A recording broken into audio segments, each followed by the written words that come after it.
کہ بر صغیر ہند و پاک پر کم و بیش 300 سال سے ان مدارس نے اسلام پر بے پناہ احسان کیا ہے۔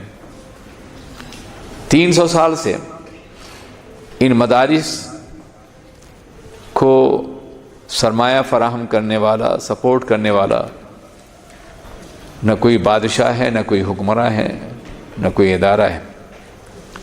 غریبوں کے چندے سے، عام لوگوں کے چندے سے یہ مدارس چلتے ہیں، لیکن 300 سال سے انہوں نے دین بچا رکھا ہے۔ آج اگر ہماری پیشانیوں میں سجدے ہیں، چہروں پہ داڑھیاں ہیں اور دلوں میں عشق رسول ہے تو ان مدرسوں کا صدقہ ہے اور علماء کا صدقہ ہے۔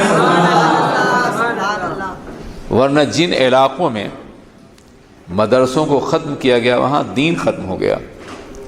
مثال کے طور پر گزشتہ صدی کی ابتدا میں کمیونزم کا انقلاب برپا ہوا اور آدھی دنیا پہ ان کا قبضہ ہوا۔ انہوں نے سمرقند ہے، بخارا ہے، تاشقند ہے، ازبکستان ہے، تاجکستان ہے، قازقستان ہے، مشرقی یورپ میں یوگوسلاویہ ہے، بلغاریہ ہے، بلقان کی ریاستیں ہیں، البانیہ ہے، ان پر ان کا کنٹرول ہوا۔ یہاں مدرسے بند کر دیے گئے، آج اسلام نہیں ہے۔ امام بخاری کی سرزمین پہ کلمہ پڑھنے والے آپ کو نہیں ملیں گے۔ وہ محدثین جنہوں نے وسط ایشیا سے پوری دنیا کو فقہ اور حدیث کی تعلیم دی تھی، آج وہاں اسلام کو سمجھنے والے موجود نہیں، اس لیے کہ وہاں پہلے درسگاہیں ختم کی گئی، مدرسے ختم کیے گئے۔ جب تک یہ مدرسے رہیں گے اسلام زندہ رہے گا۔ اس لیے انہیں چھوٹا یا کمتر مت سمجھیے، بلکہ انہیں اسلام کی روح اور اسلام کی زندگی تصور کیجیے، تعاون کیجیے، مدد کیجیے، بڑھائیے اور کوشش کیجیے کہ صرف غریبوں کے بچے نہیں بلکہ سرمایہ داروں کے بچے بھی دین پڑھیں۔ ہماری درسگاہوں میں بچے پڑھنے کم آتے ہیں، پلنے زیادہ آتے ہیں۔ یہ اور بات ہے کہ ان میں اللہ کچھ لوگوں کو پیدا کر دیتا ہے جو دین کی خدمت کرتے ہیں۔ آپ ذرا سوچیں کہ آپ کے شہر میں جو بچے پڑھنے آئے ہیں وہ آپ کے شہر کے نہیں ہیں بلکہ کہیں دور سے آئے ہیں۔ آپ کے بچے دین کیوں نہیں حاصل کرتے؟ کیا نظام مصطفیٰ کو باقی رکھنا صرف غریبوں کا کام ہے، سرمایہ داروں کا کام نہیں؟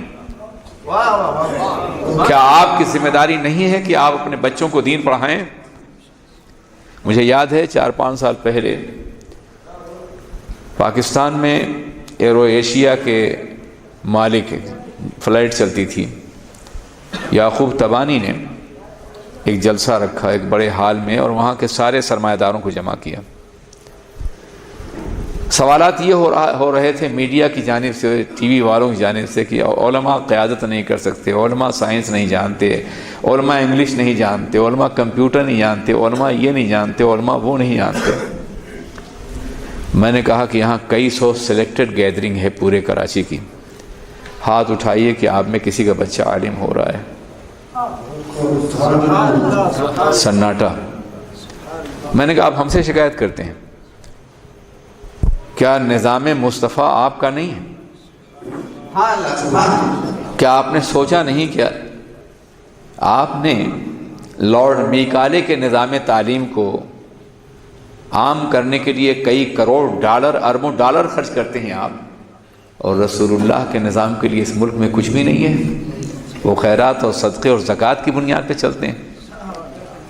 اپنے رسول پاک کے نظام کو آپ نے غریبوں کے حوالے کر دیا ہے۔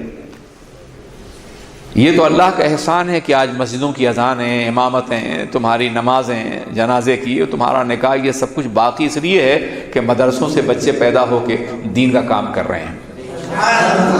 ورنہ تم نے تو دین کو دفن کر دیا ہے، تم نے تو کچھ بھی نہیں کیا اور ہم سے اعتراض کرتے ہو۔